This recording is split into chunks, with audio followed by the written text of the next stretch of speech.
Está en línea el director del Instituto de Estudios para el Desarrollo de la Universidad Nacional de José C. Paz, que además es economista y se llama Ernesto Mato. ¿Qué tal, Ernesto? Marcelo Aymar te saluda. ¿Cómo estás?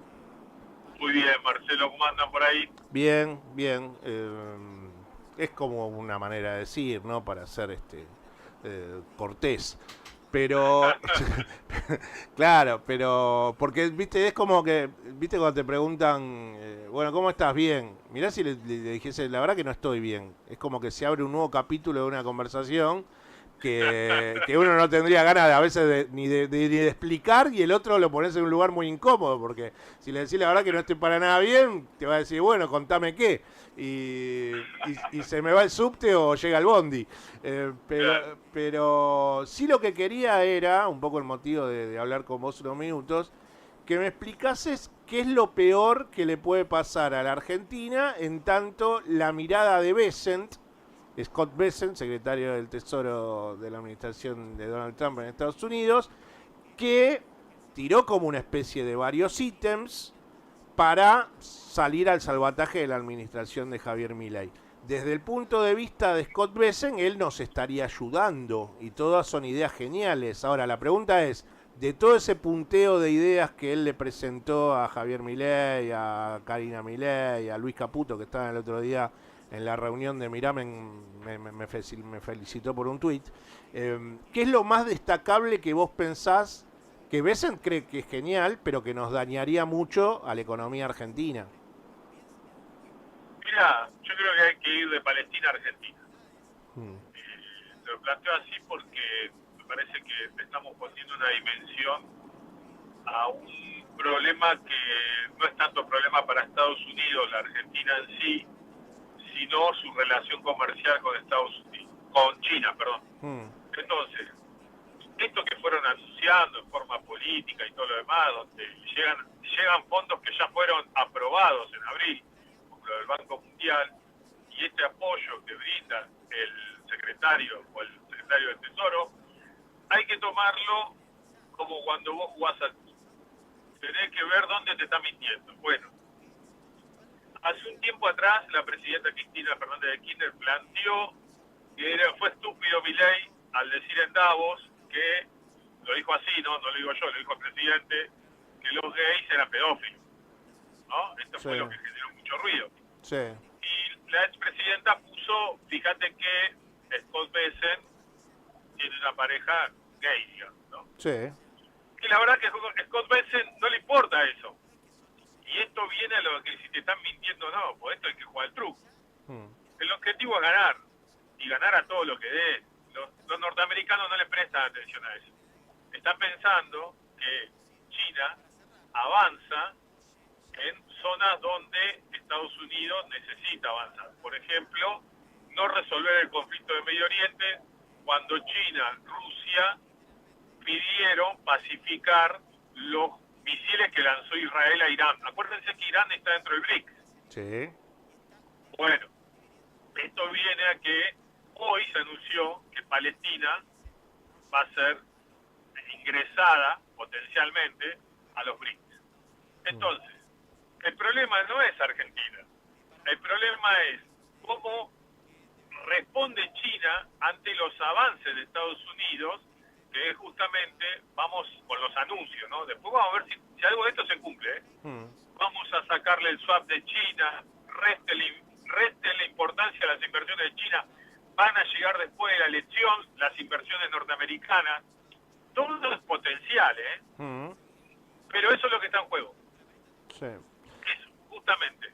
Y, Sí, y en eso que estoy de acuerdo, que Estados Unidos intenta contener el crecimiento de la economía argentina, porque ese crecimiento de la economía argentina se daría si suma un jugador importante, como es mantener las relaciones comerciales con China.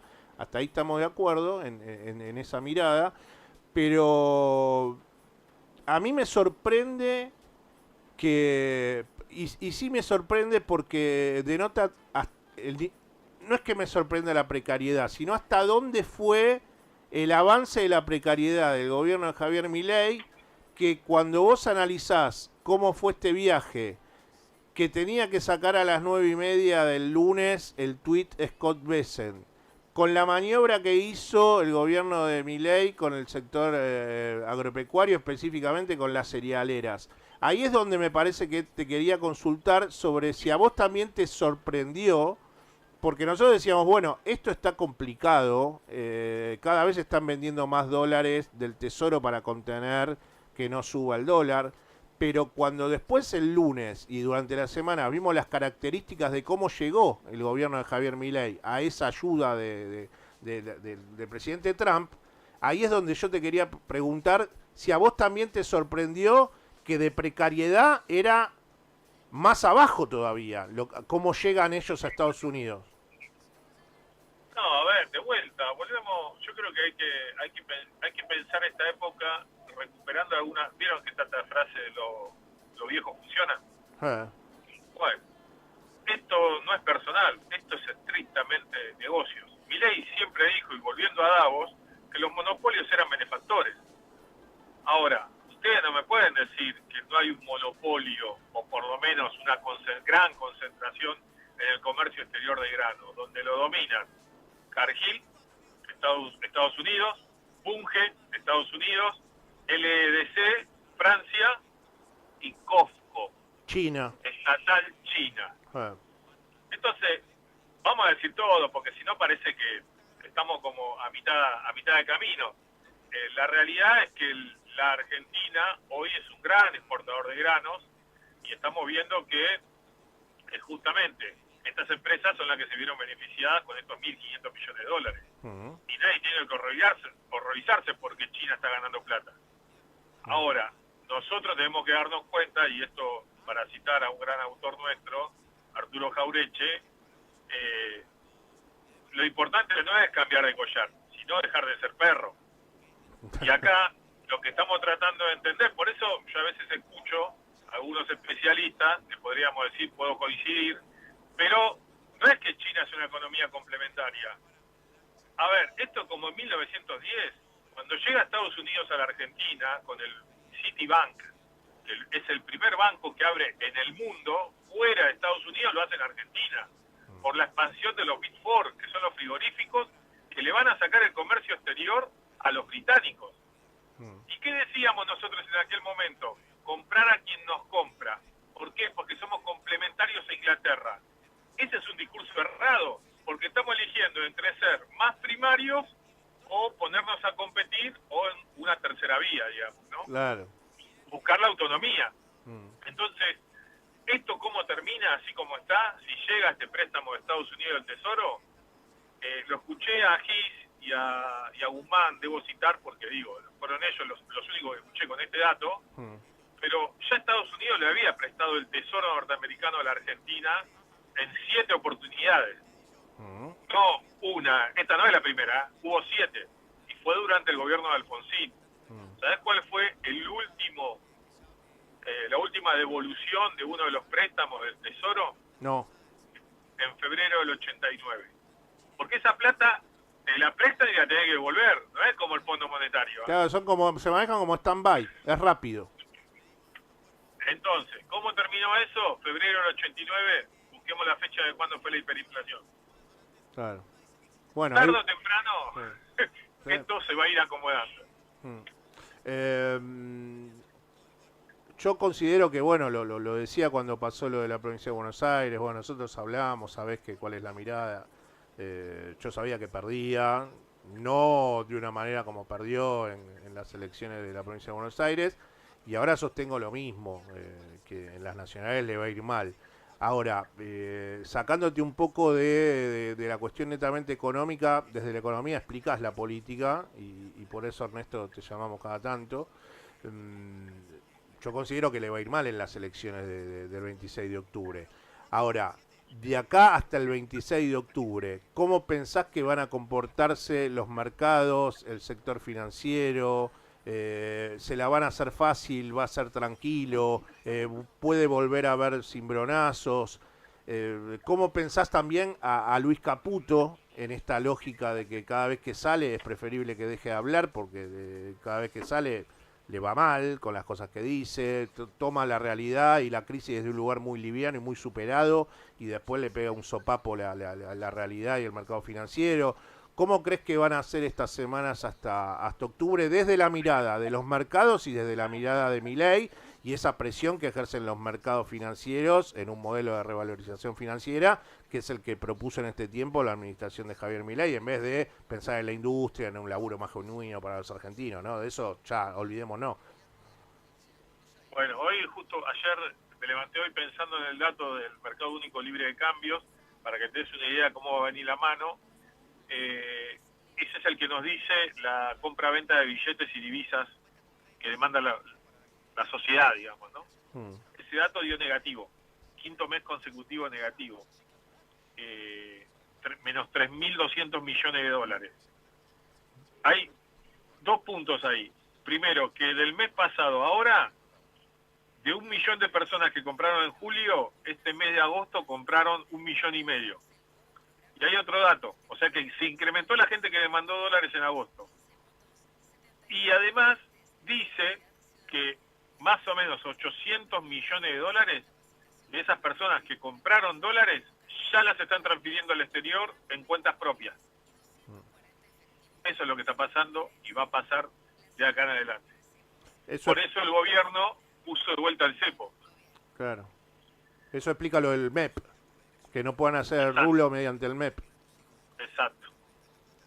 ¿Cómo es ese juego, brevemente? Explicar a la audiencia brevemente cómo es ese negocio. Compran al oficial y venden al MEP y lo pueden trasladar al exterior. Claro. Si tenés cuenta del exterior podés salir por ahí. Entonces, como se estaban dando cuenta de que mucha gente ya estaba transfiriendo desde su cuenta propia de Argentina a cuentas propias en el exterior, es que hicieron esta movida. Y se preocuparon, porque encima son 500.000 personas más que fueron a demandar dólares. Claro. Entonces, no liberaron el cepo, porque recordemos que las empresas no pueden comprar dólares. Sí, vos podés comprar de forma electrónica, pero no podés retirar de forma física. Entonces, en eso que llamaron liberar el cepo y salió bien, te voy diciendo que está todo mal planteado, digamos, ¿no? El gobierno de Milei lo único que hizo como plan económico fue endeudarse. Eso lo hacía Macri, lo hacía Onganía, lo hacía Avellaneda en el siglo XIX. No tiene nada de novedoso este gobierno. Está transfiriendo la riqueza al exterior de los ciudadanos argentinos que sí pueden acumular. Mientras que lo demás estamos tratando de ver si no aumenta la nafta, no nos llega demasiado de luz, cómo viene la boleta de gas, si la cuota de los pibes va a aumentar en el colegio, se aumentó el kilo de pan. Bueno, se ve reflejado en los datos de pobreza que dieron esta semana, que bueno, la figura de Marco Lavagna hay que explicarla, ¿no? Es el titular del INDEC y la verdad que no ha dado una declaración desde hace más de un año. Pero en el contexto que nosotros vemos en la calle, él sale a decir que tiene estadísticas de que ha bajado la pobreza y la pregunta tenía que ver con eso, porque en los últimos días estuvieron con esto de, bueno,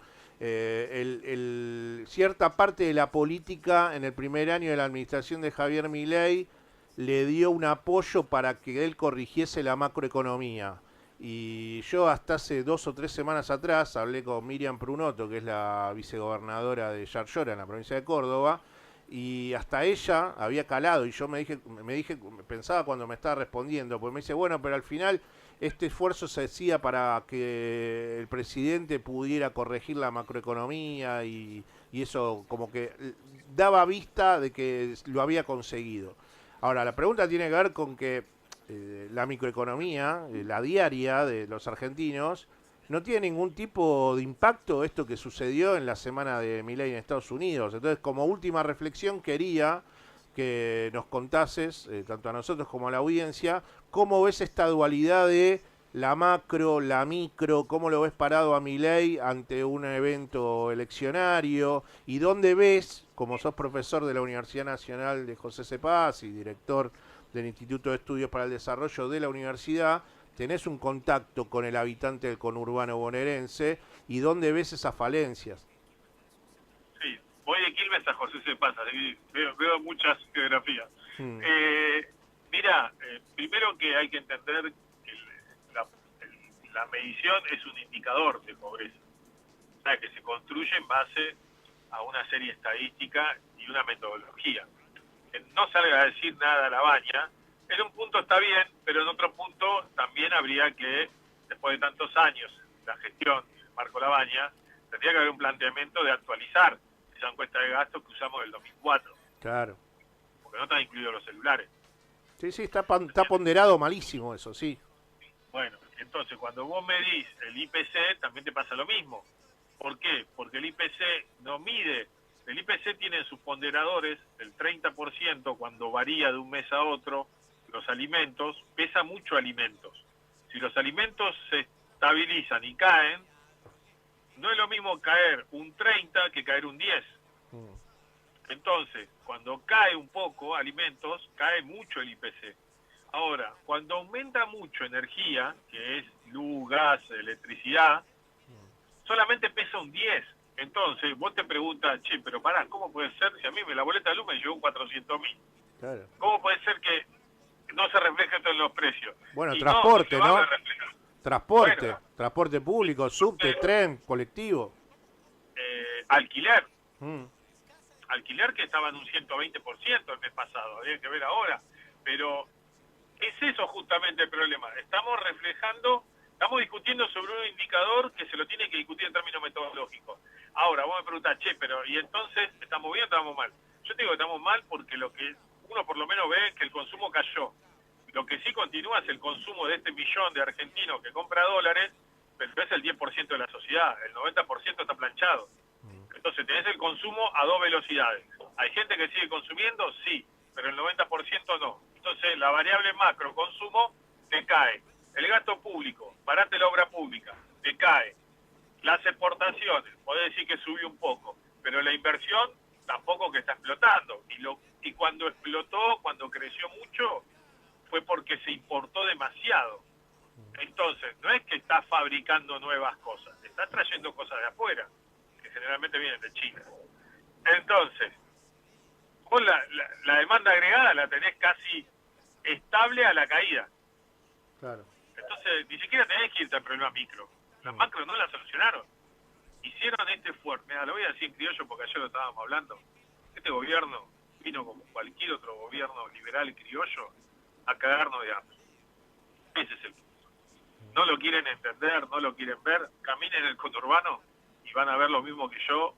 La otra vez fue la fotografía que vi, es un hombre sin dos piernas revolviendo un tacho de basura. Un discapacitado que ya está en la zona extrema. Esa es la radiografía de este gobierno. ¿Querés que te cuente algo que vi yo hace unos días? También terrible. Yo tomo mucho el subte A, ¿viste? Por laburo, porque vivo en Almagro. Nunca vi, obviamente que se incrementó gente subiendo al subte y pidiendo, ¿no? Ahora, nunca vi que subiese una persona descalza al subte. Una persona que no tenía calzado. No lo vi nunca, ¿eh? He visto gente pasando, pidiendo. Gente, una persona que se paró en el vagón, descalzo, diciendo que tenía una situación terminal. Bueno, y lo loco fue que, claro, yo lo vi al final, porque yo vi primero su rostro, cómo estaba vestido, y cuando llegué a ver sus pies que no tenían calzado, bueno, y eso tiene que ver un poco también con lo que vos ves, ¿no? Con las caras de las personas, ¿no? La cara de la gente, cómo agachan la cabeza, cómo no pueden, cómo asimilás tanto dolor cuando vos te levantaste, te bañaste, desayunaste algo rápido y te vas a un laburo.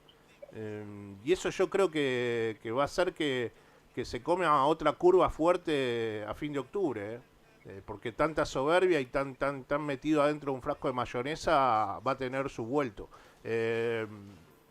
Si querés Bueno, pero ahí hay otro detalle, Marcelo. El gobierno, y a esto hay que hablarlo porque está rozando un régimen autoritario al no implementar la ley de discapacidad, para dar un ejemplo, que la puso stand-by hasta que no le expliquemos de dónde vamos a sacar los fondos, que tiene que explicárselo el Congreso. Y toma una medida de bajar las retenciones sin explicar de dónde van a salir esos fondos que se perdieron. Claro. O sea, está rozando el régimen autoritario, no quiero decir otra palabra, pero ojo con esto también. Bueno, está Porque desconociendo el Congreso, es literal. Guillermo Franco desconoce el Congreso con lo que sucedió el otro día con el boletín oficial, pero la no activación de esa ley. bueno, ahora hay que ver si toda la población, digo, va a ir a responder esto en las urnas. Que eso por ahí, dado el último dato del 60% en la provincia de Buenos Aires, uno espera que ese número crezca, digamos, ¿no? De participación. Así que ahí también hay todo un desafío. ¿Qué es lo primero que le preguntarías a Caputo? A Luis Caputo, ¿eh? Si tuviese la posibilidad de jugar de periodista o tener un almuerzo con él. O sea, ¿dónde...? A ver, te doy un jueguito final. ¿Qué le preguntarías? ¿Qué le preguntarías? Y por otro lado, ¿qué le dirías? Vos no te podés equivocar en esto, flaco. Le estás pifiando mal, te lo digo yo que soy economista también. No, ya que todos los argentinos estamos haciendo un esfuerzo, sería muy importante que el ministro invierta en la Argentina los más de $1.000 millones que tiene el exterior, que los repatrie, como hizo Víctor Hugo, ¿se acuerdan en su momento? Sí. Que pasó sus dólares a pesos. Mm. Bueno, Caputo, usted es un patriota, todos somos argentinos, estamos poniendo el hombro, ¿por qué no trae su riqueza y la invierte en Argentina?